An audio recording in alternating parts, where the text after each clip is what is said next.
Hey y'all, in this video I'm going to share 3 reasons why you should be considering corporate sponsorships for your nonprofit. Let's get into it.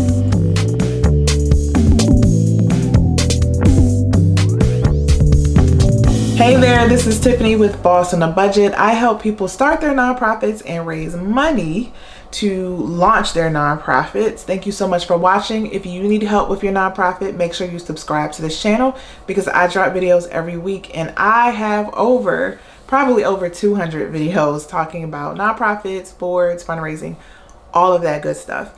And today I want to talk about corporate sponsorships. I don't talk a lot about sponsorships on this channel, but I want to cover this topic because it's something that's a viable source of income for your nonprofit that you should be thinking about. So in this video, I'm going to share the difference between grants and sponsorships because there is a difference that I just want you to consider. And then I'm going to give you 3 reasons why you should be thinking about using corporate sponsors to help finance and fund your nonprofit. So what's the difference between a sponsorship and a grant? So when you're getting a sponsorship for your nonprofit, the person or the organization that's sponsoring you is getting something in exchange for that agreement. And usually it's some kind of visibility or some kind of marketing that they're able to do to your audience or the people that you influence. And that's the reason why they are deciding to sponsor you. When it comes to grants, that's a gift. When you receive grants, it's not that the grantor is getting anything in exchange as a result, right? Anything of like value that they're getting in exchange for what they provided. It's just they're granting you the money and you have to do the activities that you identified in the proposal, of course, but it's not like you're giving them something in exchange beyond like reporting and stuff like that. So the main difference is that a sponsor is getting something in exchange and it's something of value, right? And that they're expecting when they're sponsoring you, and it's usually around like a marketing goal that they have, and a grantor is providing money to help further some overall goal, but they're not getting anything in exchange for that.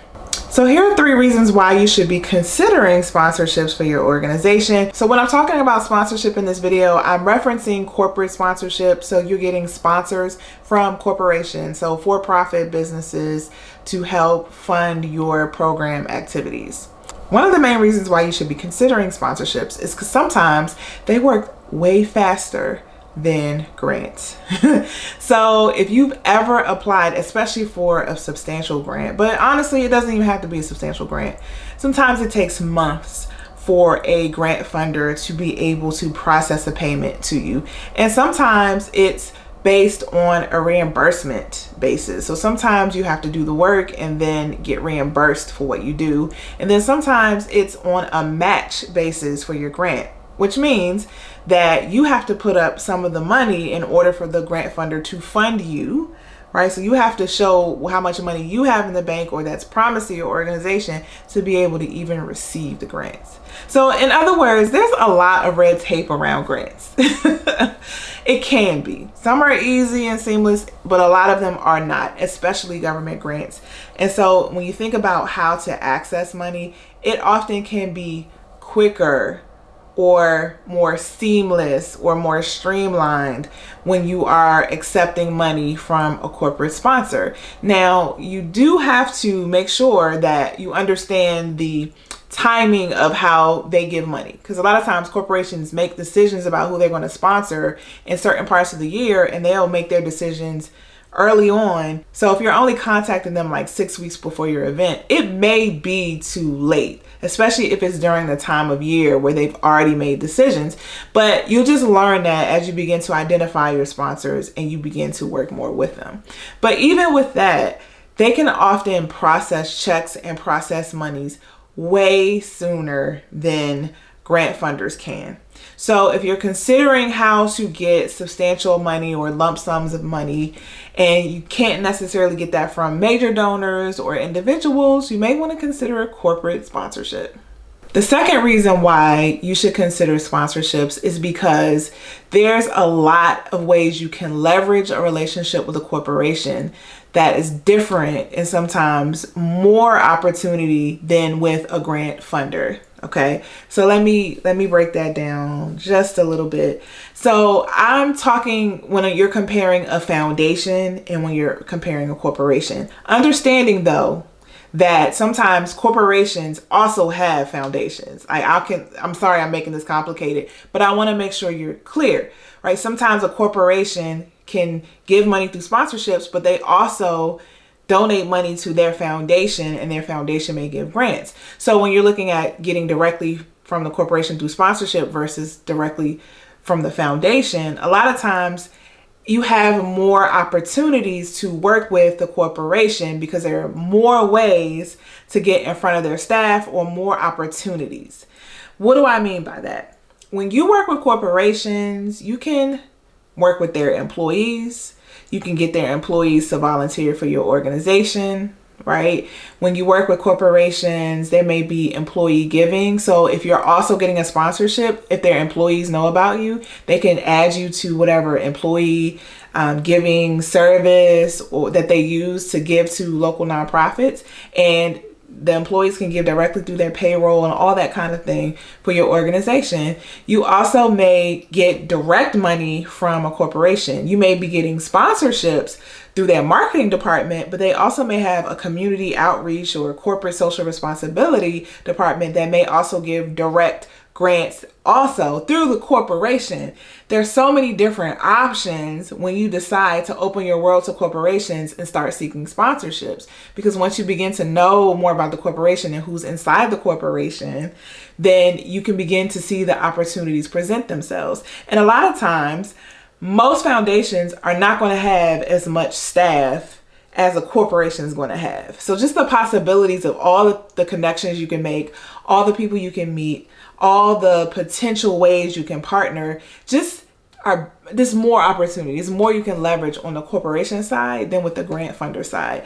So I am not pitting corporations against foundations. They both have their use for nonprofits. They're both extremely helpful when it comes to funding your nonprofit.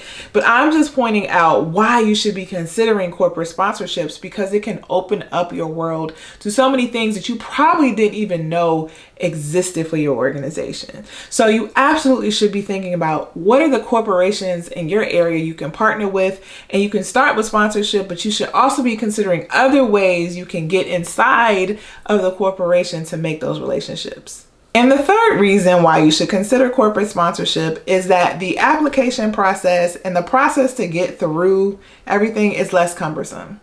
Sometimes when you are writing grant applications or grant proposals, it's very detailed. It's a lot of red tape. It's a lot of fine print, especially when you're dealing with government grants. And there are a lot of restrictions when it comes to how you can use the money. However, on the corporate side, especially if you are leveraging sponsorship money, once you provide that value to the organization, well, that money is unrestricted, honey. So you can use that money as you see fit. Now, if you promise, though, to use the money for a specific reason, then absolutely, you should be using the money for a specific reason. Or you indicated that, the money is going to go to this program, then you should honor that, of course.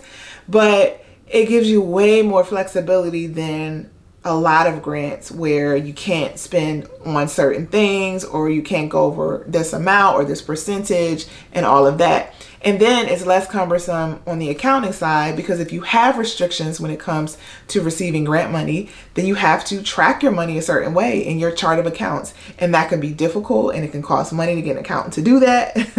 It takes more time to track that. Whereas if you're collecting unrestricted money through corporate sponsors, then it's a lot easier to track. But let me just say this. There are some implications for the types of things that you're doing for marketing. If you're making marketing or advertising dollars, there are some considerations with the IRS that you should be aware of, which is why I always say you need to have an accountant. You need to have an accountant assess how you're making money, look at your chart of accounts, help you set up your bookkeeping, just to make sure you are following all the rules. And even if you can't retain the accountant because you may be super new, or you may have a very small budget, and even if you have to do all the bookkeeping yourself, at least have someone look at your accounts, assess what you're doing so they can give you advice on the best way to approach how you're accounting your finances for your nonprofit.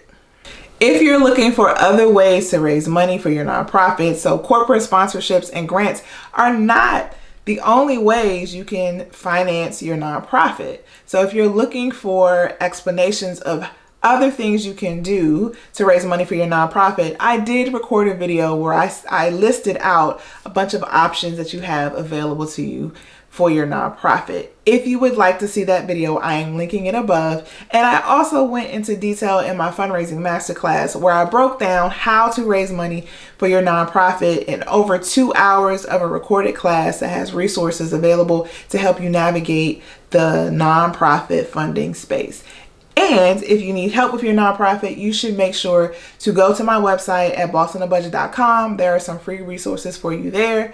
Otherwise, thank you so much for watching this video, and I will see you in the next one.